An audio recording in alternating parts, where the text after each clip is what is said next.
Hi, everyone. Welcome to Radical Age Reversal. I'm Carrie Donegan, and we are going to bring in our Win Women audience right now. And I'm a little sad today. It's the last chapter of our amazing book, but let's bring our other audience in.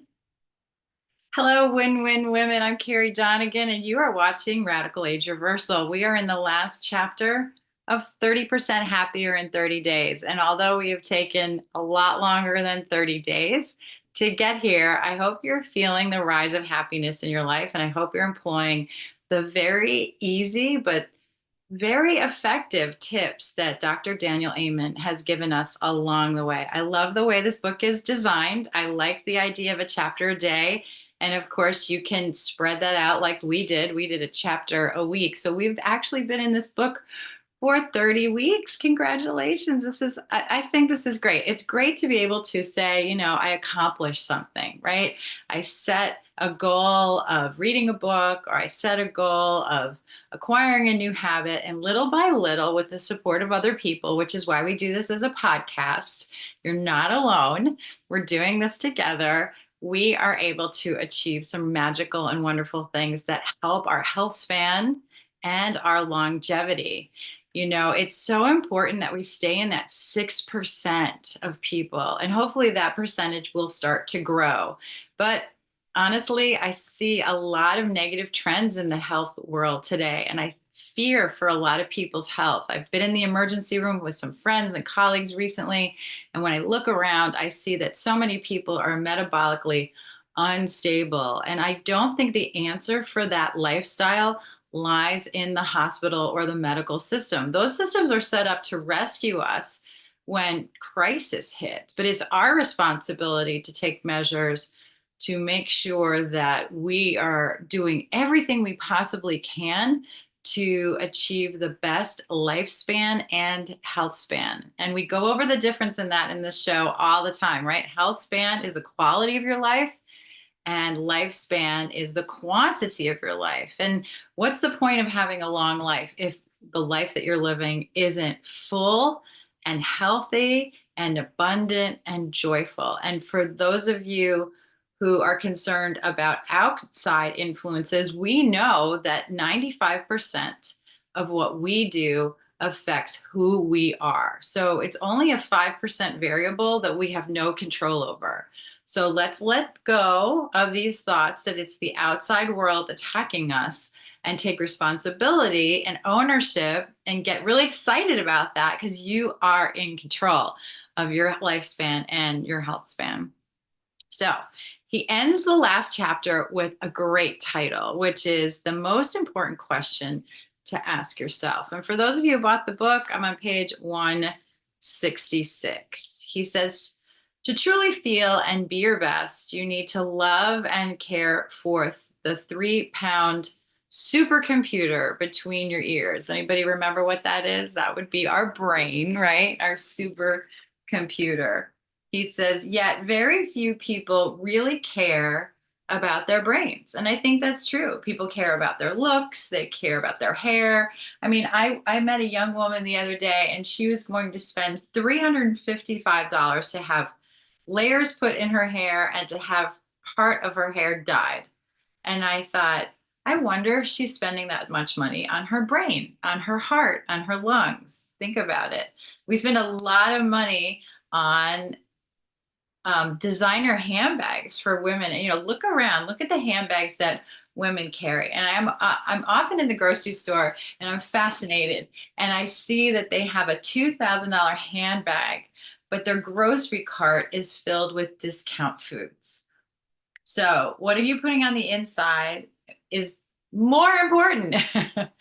Designer food, right? We want the best quality foods. We want absolutely organic, small crop, heirloom, artisanal, all those words, the things that make sure that our food hasn't been completely decimated of its nutrients, right? And then we have to supplement, right? So what do your supplements look like? How much money are you spending on supplements, on natural things, on good quality food, on good quality sleep? All of those things are going to contribute to your lifespan and your health span. Designer bags, although I love them, aren't going to do none of that. So let's take stock of where our money is going. I think it's really, really important. So you can see the wrinkles in your skin, the fat around your belly, the flab on your arms, or the graying hair around your temples, but very few people ever really look at their brains via imaging studies. Many just don't pay attention to them. As a result, they don't care about them, which is why they tend to develop unhealthy habits like drinking too much alcohol, smoking pot, eating low quality fast food on the run, and not making sleep a priority. But once you truly love your brain, everything in your life changes because you have a heightened sense of urgency to care for it. Think about it. If you had a $300,000 Ferrari, would you ever pour sugar or salt into the gas tank? Would you run it until it couldn't go anymore without maintenance? Of course not. Well, isn't your brain worth so much more? Of course it is. Your brain needs you to love and care for it, or it will never be able to fully take care of you. So, how can you start loving your brain right here and now? It's actually very simple.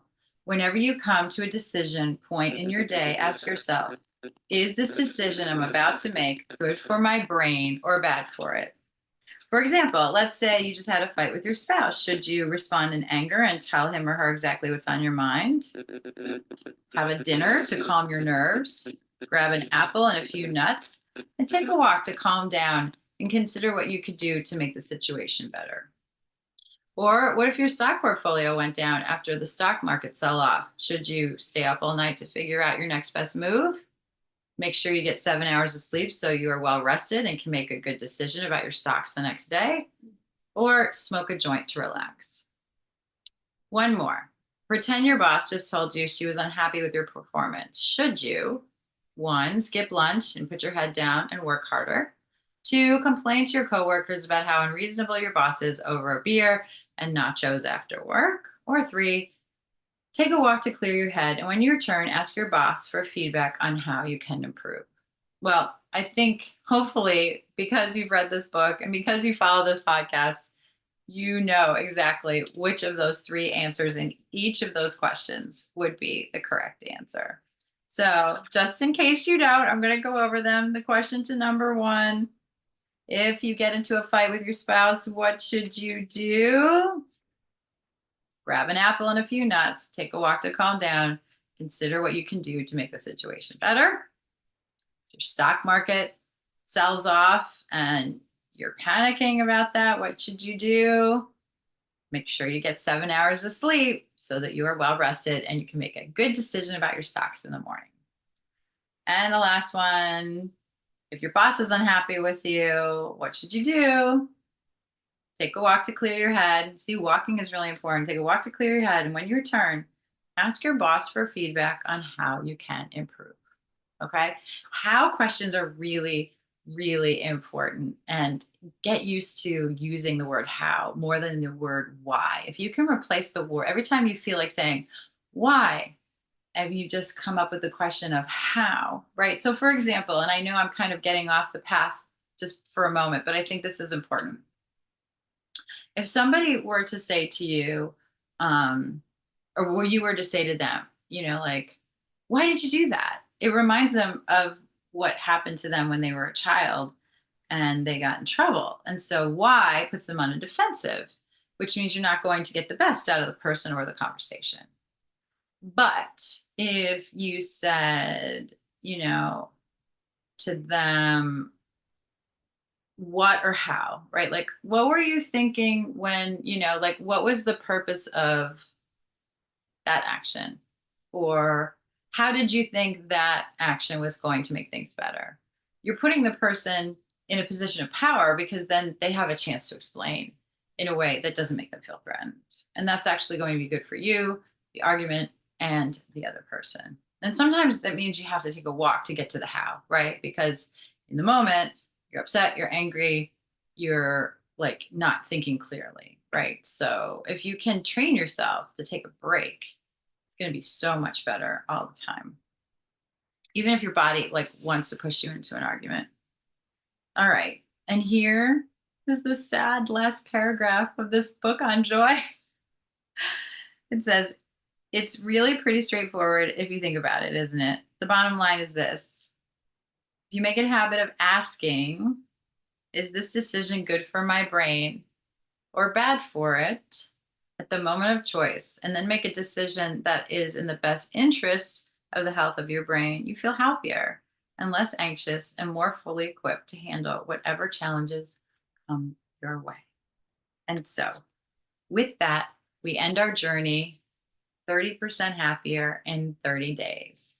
And I always love to include an essential oil in everything that I teach you. And so today I want you to think about an oil that speaks joy to you more than any. And for me, it's a Lang Lang. And I know most people might go, not rose, not lemon, not a citrus oil, not something like really bright and cheery. But a Lang Lang is a cardiovascular support oil. It is an oil that I have always been attracted to. It's an oil you can take a bath with. You can use this in massage. All by itself, it's so beautiful. It can be a perfume all on its own. So it's a perfume with a purpose. So for me, this is going to be heart supportive. This is going to be joy supportive. I like to put just a little bit under my nose. And of course, all your pulse points. That's where those oils love to go. Just put them on your pulse points. And I'm kind of shaking this out because this is almost done and it's time for me to get a new bottle of Ylang Ylang. And guess what? You can take a drop of this under your tongue or in a capsule at night and it will help you get a really good night's sleep. So there's some tips on Ylang Ylang. And again, as promised, I'm going to reveal the next journey we're going to go on together, and that is with Dr. William Li. Dr. William Li is a board certified MD. I believe he is a Harvard and MIT graduate, and he wrote two incredible books. One is called, I'm trying to look up his credentials. Oh, here we go. Dr. William Li is a world-renowned physician scientist and New York Times bestselling author, best known for his role as president and medical director of the Angiogenesis Foundation. His work has led to more than 40 FDA-approved therapies and devices for cancer, cardiovascular disease, wound healing, and vision loss. Dr. Li examines food as medicine through molecular nutrition, which applies biology and biotechnology to understanding not only the components of food, but also how the body responds to what it is fed. The pioneering approach leads to a deeper understanding of the cellular mechanisms responsible for the health benefits in food and generates the scientific, clinical, and population-based evidence paving the way towards disease prevention, better fitness, faster recovery from illness. When he's not writing, disease fighting, or teaching, Dr. Li enjoys cooking, traveling, and listening to an eclectic playlist of classical, world, and chill out music. So we are going to go on a journey with Dr. Li in his book, Eat to Beat Your Diet. And I'm so excited to do this, and I'm so excited to do this slowly. I think the information is really important. I don't believe this is a book that you rush through, just like we took our time with 30% happier in 30 days and really got the strategies under our belt, right? Really ingrain them into our daily habits. We're going to do the same thing with Dr. Li's book. So don't be intimidated. It's a 400-page book, but we're only going to read about 10 pages a week. So this is going to take us almost a year to get through. It's going to be about 40 weeks of really, really good information. And I think by the time you're done, you're going to have a graduate level education under your belt for free. And if you get the book, great. If you don't get the book, you can just follow along with me and take some notes. So your assignment for next week is to get yourself a good notebook or some way of taking down some of this information. I will share with you our first chapter is about fat and how fat works. We're going to cover the surprising science of fat, health, and disease, the problem with excess fat, eating to fight fat, and the heroes of health, fat and your 5 defense systems. So that's going to take us to page 11. All right. So we're going to read to page 11 for next week. And if you don't have time to read, I'm going to bring the information on to you. We won't read it word for word like we did with the happiness book. I'm going to highlight some of the things he talks about. I'm going to summarize it for you and make it digestible, no pun intended. Thanks so much for joining me this week. This was Radical Age Reversal. I'm Carrie Donegan. God bless, and I'll see you next week.